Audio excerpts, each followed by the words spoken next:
એક અઠવાડિયા પહેલા જ ઇન્સ્ટાગ્રામ પર ફ્રેન્ડશિપ થયા બાદ પરિણીત જીમ સંચાલકે એક સંતાનની માતાને મળવા માટે બોલાવ્યો હોટલમાં. બળાત્કાર ગુજારતા પરિણીતાએ હરણી પોલીસ સ્ટેશનમાં ફરિયાદ નોંધાવી હતી. ભોગ બનનાર તેમજ આરોપી જીમ સંચાલક સાગર મકવાણા બંને પરિણીત છે. પોલીસના જણાવ્યા મુજબ પીડિતાનો એક સપ્તાહ પહેલા સાગર મકવાણા સાથે સોશિયલ મીડિયા પર પરિચય થયો હતો અને ત્યારબાદ બંને વચ્ચે મોબાઈલ પર વાતચીત થતી હતી. સાગરે પરિણીતાને મળવા માટે બોલાવી હતી. ગુરુવારે સાંજે હરણી તળાવ પર મુલાકાત થયા બાદ સાગરે ક્યાંક શાંતિથી બેસીને વાતચીત કરીશું તેમ કહીને પોતાના એક્ટિવા પર પીડિતાને ગોલ્ડન ચોકડી પાસે આવેલી સાંઈ શ્રદ્ધા હોટલના રૂમ નંબર 202માં લઈ ગયો હતો. સાગરે પીડિતાને નાનું ચપ્પુ બતાવી ધમકાવી અને 2 વાર બળાત્કાર ગુજાર્યો હતો. બનાવના પગલે ડઘાઈ ગયેલી પરિણીતાએ ગુરુવારે સાંજે જ હરણી પોલીસ સ્ટેશનના પીઆઈ SV વસાવાને જાણ કરી અને ફરિયાદ નોંધાવતા તેમણે ધમકી અને બળાત્કારનો ગુનો નોંધી ઘર નીચે જ MD ફિટનેસ નામે જીમ ચલાવનાર સાગર અરુણભાઈ મકવાણાની પોલીસે ધરપકડ કરી છે.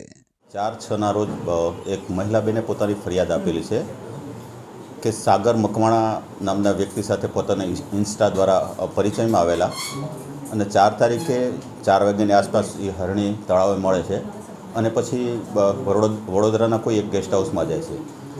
બેનનો આરોપ એવો છે કે ત્યાં આરોપી જે સાગર મકવાણા છે તે ચપ્પુ બતાવીને પોતાની સાથે ખરાબ કૃત્ય કર્યું છે. આ મુજબની ફરિયાદ 4 તારીખે દાખલ કરવામાં આવી છે અને ગઈકાલે સાંજે સાગર મકવાણા આરોપી છે એની ધરપકડ કરવામાં આવી છે. સંપર્કમાં કેવી રીતે મળ્યા? ઇન્સ્ટા દ્વારા પોતે એકબીજાના પરિચયમાં આવેલું એવું ફરિયાદી પોતાની ફરિયાદમાં જણાવે છે. કેટલા સમયથી સંપર્કમાં હતા? હવે ખાસ તો જે ફરિયાદમાં લખી છે વિગત મુજબ 1 વીકથી એકબીજાના પરિચયમાં હતા એવું જણાવે છે. આપણે જે તપાસ કરી છે એમાં શું શું બહાર આવ્યું છે? કોઈ કબજે કર્યું હશે, કંઈ ચપ્પુ કે ચપ્પુ કબજે કરવાનું બાકી છે અને તેના માટે આરોપી છે તો એને રિમાન્ડની પ્રોસિજર કરવામાં આવશે, નામદાર કોર્ટમાં રજૂ કરવામાં આવશે. બંને પરિણીત છે? આરોપી પરિણીત છે. બેન વિશે હું તમને વિશેષ ખાસ નહીં જણાવું. વાત એવી સામે કે હોટલમાં ગયા પછી એને નીચે ઉતરીને ડાયરેક્ટ પોલીસ ફરિયાદ કરી.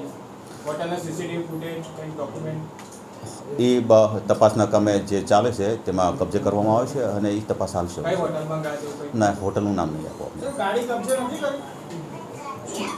ગાડી કબજે કરવાની જે તપાસના કામે જે વિગત ખુલે એ બાકી છે. આજે આરોપીને રિમાન્ડ માટે રજૂ કરવામાં આવશે. આરોપીને પોતાનું MD ફિટનેસ નામનું જીમ છે બાપોદ પોલીસ સ્ટેશનમાં. જી પાડન ના, એવું તો હાલ કોઈ વિગત ધ્યાન નથી આવી. પોતાને જીમ છે અને પોતે જીમ ટ્રેનર તરીકેનું કામ કરે છે.